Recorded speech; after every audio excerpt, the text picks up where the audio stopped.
So today I thought it'd be fun to look through my old DeviantArt. Well, it's my current DeviantArt, but I just don't really post there anymore. Not as often anyway. But this goes back all the way to, I think, 2012, which is when I started posting art online. That was before I even had my own tablet or anything. So there's some seriously old stuff on here. And I thought it would be cool to go through it with some of you guys. So this was my first post on DeviantArt called Let It Snow. I don't know, I was very influenced by sort of like Disney style and sort of half realistic.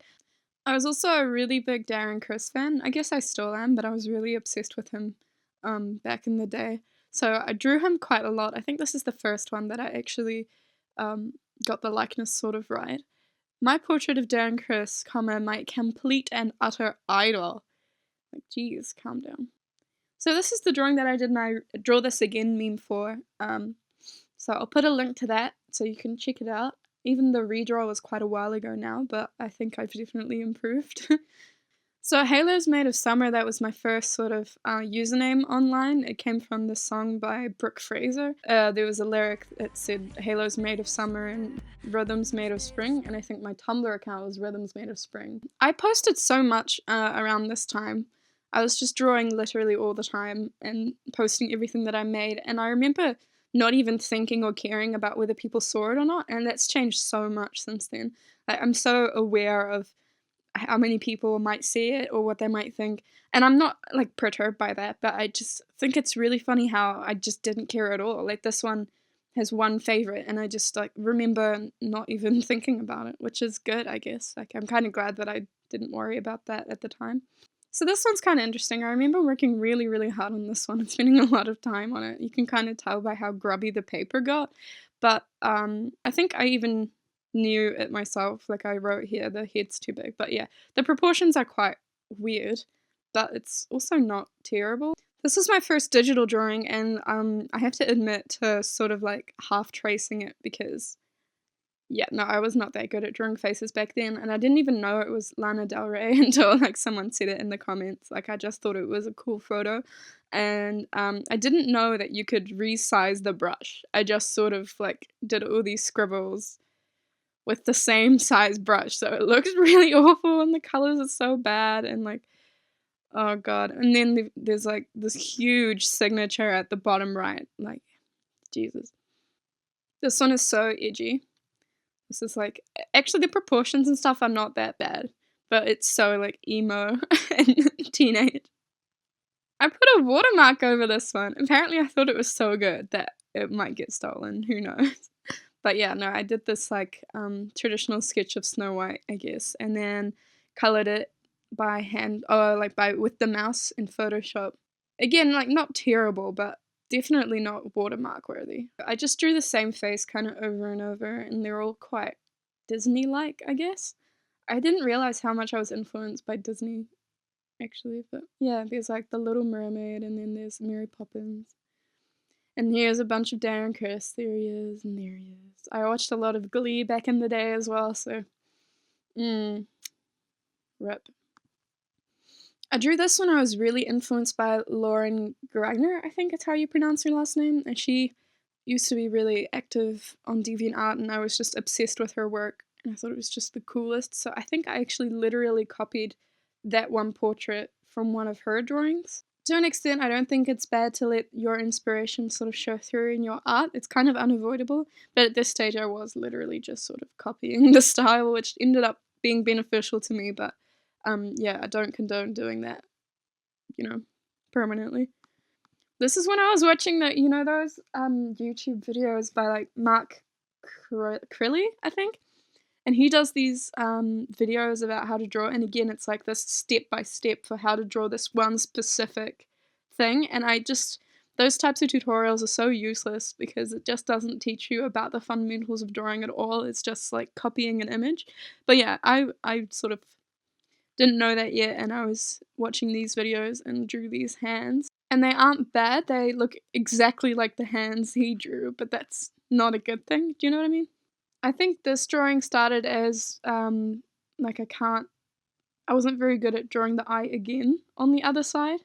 Oh, like, identical enough, so I just made it a black eye. I think this is when I was really into Viria's work, who was also really like prolific on DeviantArt for a while, and she still got a lot of followers on Tumblr, and she did a lot of Harry Potter fan art, which is how I got into drawing a lot of Marauders stuff. But yeah, she was a huge influence on my style. Oh god, this is so bad! I was really into Adventure Time, I think. But here makes no sense. I don't... Oh god. Alright, here we go. I think this is where the Marauders fan art starts. Yeah, I did this in my maths book, obviously. Here we go, here's James. I think this is almost directly copied from one of Varia's drawings. Again, don't condone that. So here's all my versions of the Marauders, where I just sort of drew every character from that generation and stuck them all together in this mess. I had a notebook that I sort of like stuck them all in. I love the Marauders so much. Here's my interpretation of them all. I wish J.K. Rowling would write a book about them. Huh. And then I read Fault in Our Stars. I'm actually really grateful for how much fan art I did back then, because it's actually one of the main things that pushed me to draw more, and actually that's one of the main things that made me improve, because I was drawing so often and I got so passionate about these characters that I wanted to draw them so much. And yeah, no, I even though I don't draw that much fan art anymore, like barely, I am really grateful for that. I did this portrait of Kick the PJ back when I watched his videos a lot on YouTube. 2012 was a golden time for YouTube, I think. Or at least that's when I started getting into it quite a lot. This is acrylic painting that I did, and these are actually still... Like, obviously, I've improved heaps and could do way better, but I think this is pretty good for 2012 me. Quite impressed. Some more Adventure Time fan art. Oh, that's literally what I wrote under as well. This is when I started writing my Harry Potter fan fiction. I wrote a Marauders fan fiction for like several years. That started when I was 15, and I had this OC called Josephine Swire that was like clearly a fictionalized version of myself, like a self-insert, and she had like this romance with Sirius Black because he's like the heartthrob, I guess. This is more Marauders fan art. So this is my first drawing with my first tablet, which I was super excited about. All caps, guess who got a drawing tablet? The answer is me. Smiley face. Oh god. Yeah, this is horrific. I have no idea why I did the line art this color. This is really awful. Oh, okay, now's the supernatural phase. Again, I was really obsessed with Viria's artwork, and you can really tell by like the style of these eyes. If you've ever seen her old art or old like eye tutorials and stuff, it's very clearly influenced by that. Like this is also quite varied. Okay, well this is my first like actual proper self-portrait, which is so... I hate it so much. It's so like...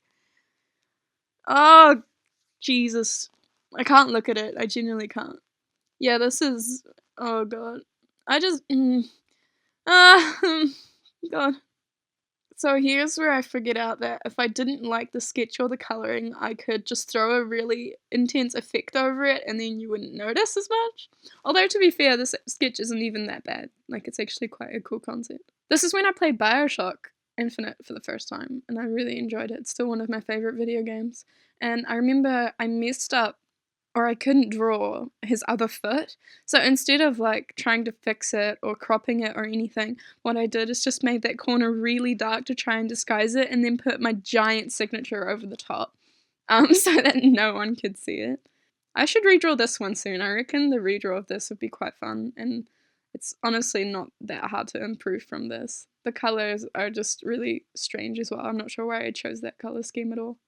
So we're in 2013 now, and I decided to start this comic, this like supernatural fan comic, where it was Human Tame Impala, or not Tame Impala, that's the band. I mean Human Impala. Jesus. Anyway, it didn't last very long. I did about 3 pages and then gave up. But yeah, I think I just had a lot of trouble keeping my style consistent at that time because it was still fluctuating so much. I just wasn't really ready to start a comic, I guess. But it was still good. Like a good experience, especially with like composition. And yeah, no, I recommend starting a comic even if you feel like your style won't be consistent, just to sort of try it out. And this was the cover for it, very like raunchy, I guess. I think I was 15 when I did this, and it's basically just for art class at school. We had to do 2 panels full of paintings, and I sort of did this weird like fairy tale thing, and I completely forgot there was like a My Little Pony on there. I really didn't like My Little Pony at all, but I think it just like I was encouraged to add ponies and stuff by my teacher because it fit with the fantasy stuff, I guess. I think this was one of my first commissions, and I wasn't even paid for it actually, but there was like a swim team meetup, and I did the cover of it, which was Neptune. It's quite odd, isn't it? This is a drawing of life and death, which in my head had a very like abusive, unhealthy relationship, but I actually still quite like the character design in this. It's quite cool. Like I think the story is, yeah, she's too infatuated to break up with him. It's all very dramatic. This was a really big moment for me because, as I said earlier, Lauren Greiner was just sort of my idol, and I was just obsessed with her work. And she uploaded this sketch of this sort of like brave type character, and I asked her if I could color it, and she let me. And it was like the biggest, awesomest moment of my life at the time. And yeah, it actually turned out pretty nice, and she commented on it. And she really liked it, and it just yeah, it was a good time. This is an old this is a throwback. This is an old journal that I had when I was about 6, I think, maybe a little older, and that was me, little me. And then I do art at art class. Oh, here's some welcome to Night Vale fan art. I completely forgot about this one. The skin tones are so muddy, and like again, you can tell that I put this texture over to try and like disguise how muddy and awful the painting is, but oh, that's really nice. I forgot about this one. This is when I started watching Psycho videos. You can tell because I used his like paper background and did stuff that's kind of like in his style. Yeah. It's funny how I sort of jump around from style to style, but I still ended up settling on something that's kind of me. This is my second artboard, which I did on the 7 Deadly Sins. This is when I got my Cintiq, and this is the first drawing that I did on it, and I remember having so much fun. This was a year of huge improvement for me. I just remember seeing a drawing from the start of the year and then the end of the year, and the huge difference between them was kind of crazy.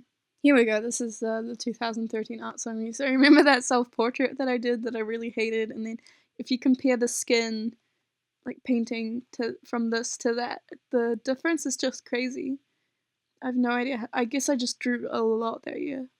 I guess this is when I sort of just got really into digital art, and I did this. I mean, this is supernatural fan art, but I think this is the first time that I did a complex background like this, and I just kind of crazy how ready I was to just try new things all the time. So this is my final year of high school, and I've decided that I have enough, that I had enough knowledge, I guess, to make my own tutorials. So this is my first tutorial where I explain how I colored my drawings, and I don't think that my technique has changed that much, but basically I color underneath, then I color over the top, and blend it all together. This is my Teen Wolf phase. So yeah, I guess like what I said earlier about how I'm really grateful for fan art, it just applies so much here, because else I don't think I would have tried to do backgrounds at all. This is when I started just, I was doing a lot of life drawing at the time as well, which helped, but a lot of my poses and expressions for my characters started to get way more expressive.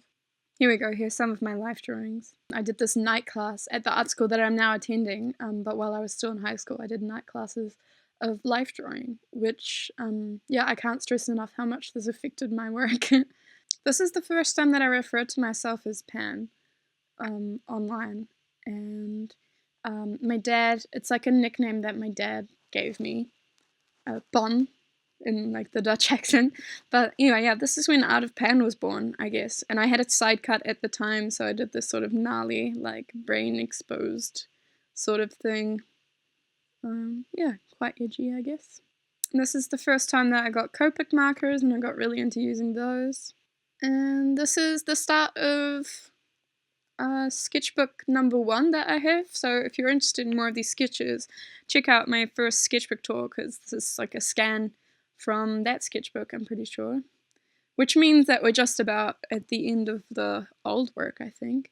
This is another self-portrait of me in my school uniform looking like kind of sad. This is a big acrylic painting that I think I still have in my room somewhere. But yeah, it was life drawing again. So I did this with the model actually sitting in front of me. And it says here that I did it in 2 hours in acrylics. And I actually quite like it. I think I painted the background before I got to the class, and then I did this figure over the top.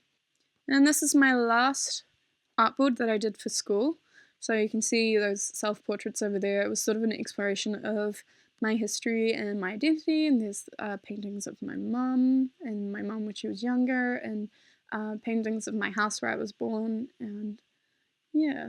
This was the cover that I drew for that fan fiction I was talking about, so yeah, you can tell how long I was working on it when you remember what the drawings looked like when I started writing, and then now in 2015 is when I drew this. But yeah, I think it's still pretty nice actually. Like, his shoulder looks a bit odd, but yeah, not bad. This is one of my first animations that I did, which is quite gruesome, but it's kind of funny because the project that I'm working on at the moment for art school has very similar themes with sort of like nudity, but also gore, like mixing themes of sex and death and stuff. The rest of the stuff from here on out is stuff that is recent enough that I'm less embarrassed of it. But anyway, you can still check it out if you need to yourself. I hope that this whole journey has been kind of inspiring to see that it is possible to improve, and as long as you just keep drawing and keep having fun with it, I think that's like the main thing. The reason that I drew so much and I proved so quickly is because I was just having a ball. A ball, who says that? Anyway, I was having a really good time. So yeah, I don't know. I hope this video's been okay. I don't know if it's been boring or entertaining or interesting, but there you go. Alright, till next time. Bye.